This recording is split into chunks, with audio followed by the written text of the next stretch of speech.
A dismissed soldier, Corporal Stephen Iweh of the Nigerian Army 6th Battalion, Ibawabak local government area, has been sentenced to death by hanging by an Akwa Ibom State High Court sitting in Uyo for the murder of Christopher Enobong. Oga, make that the name show. Make that the name show. I don't come out the name. You don't come out the name. You don't come out the name. You don't come out the name.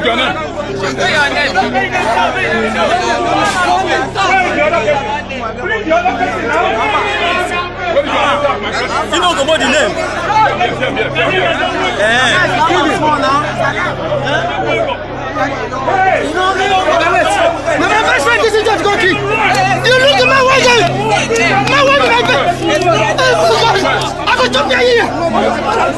The sun had barely risen on Sunday, May 23, 2021, when Christopher Enobong, a 42-year-old father of two, kissed his wife goodbye. He was leaving Port Harcourt for his hometown Ikot in Akwa Ibom State.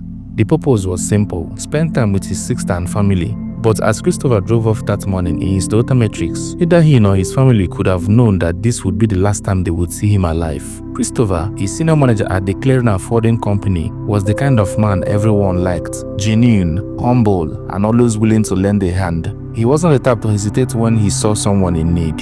As Christopher drove past through the trailer parking on a River State, he spotted a man in full military uniform standing alone, his attire, his soldier's gear, complete with AK-47 rifle. Initially, Christopher drove past him, but something made him reverse and stop. The soldier, who introduced himself as Corporal Stephen Iweh, looked relieved. After a brief conversation, he discovered they were both headed in the same direction, Akwa Ibom State. A kind-hearted man, Christopher offered Stephen a ride, and the soldier gratefully accepted. They drove in easy conversation, the miles between them falling away as they got closer to their destination. Stephen seemed friendly enough, yet, unknowingly to Christopher, a dark plan had begun to take shape in Stephen's mind. What was supposed to be a simple act of kindness was about to take a deadly turn as they approached a junction called Oboro Ikot. Just a stone throw from Christopher's hometown, the two men decided to pull over. They needed to relieve themselves to take a moment to rest. Christopher, the gracious host, stepped out of the car without a second thought, but this small moment will be the last of his life. As Christopher stood at the roadside, Stephen quickly pulled out a military dagger and attacked him, stabbing him repeatedly in the chest. When that wasn't enough, he drew his AK-47 rifle, firing a single shot into Christopher's head,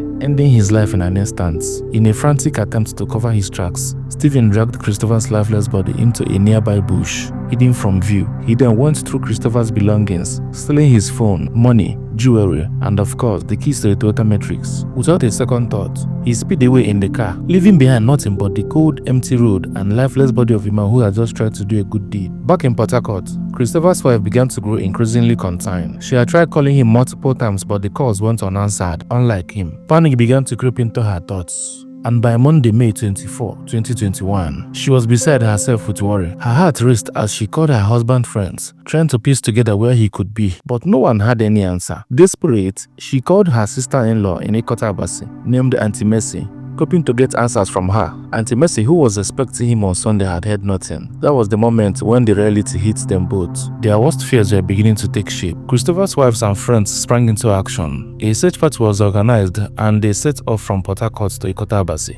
Meanwhile, Auntie Mercy started her own search, visiting places Christopher might have stopped over on his way back home. Her search led her to Oboro Junction, where a group of commercial motorcyclists had made a chilling discovery. They told her about a man that was stabbed multiple times and shot in the head, his body dumped in a nearby bush, and also that the police was notified and they came and took the body away. She then showed them a photo of Christopher, and with heavy hearts, they confirmed what she feared most. The body they had seen was indeed Christopher's body. The discovery of Christopher's identity led police into full action. The police quickly pieced together the evidence, but there was one crucial detail. The thief had stolen all of Christopher's identification documents, leaving the authorities with little to go on with. Yet, fate was not done with the story. Christopher's Toyota Matrix had a tracking device. It wasn't long before the police, using the tracker, located the car at Andy Guest House in Okanafon, Akwa Ibom State.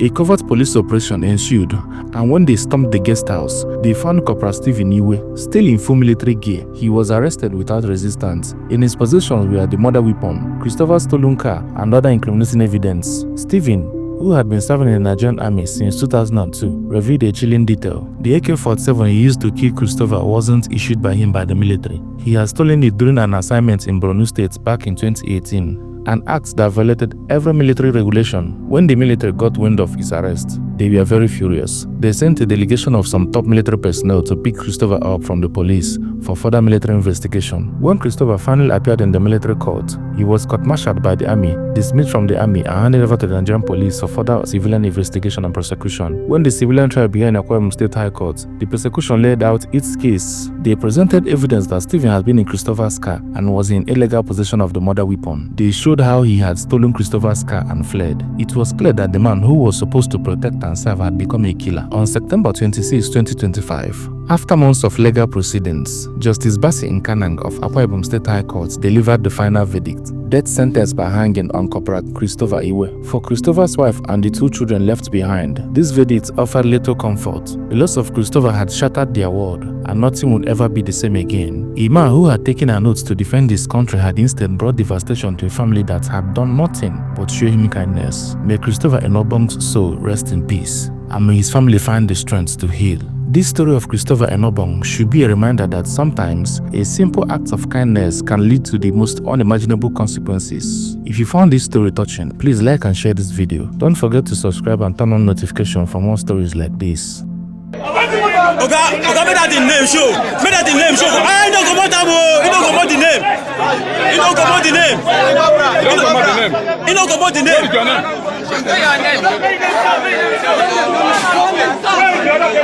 What is your name? You don't come out the name.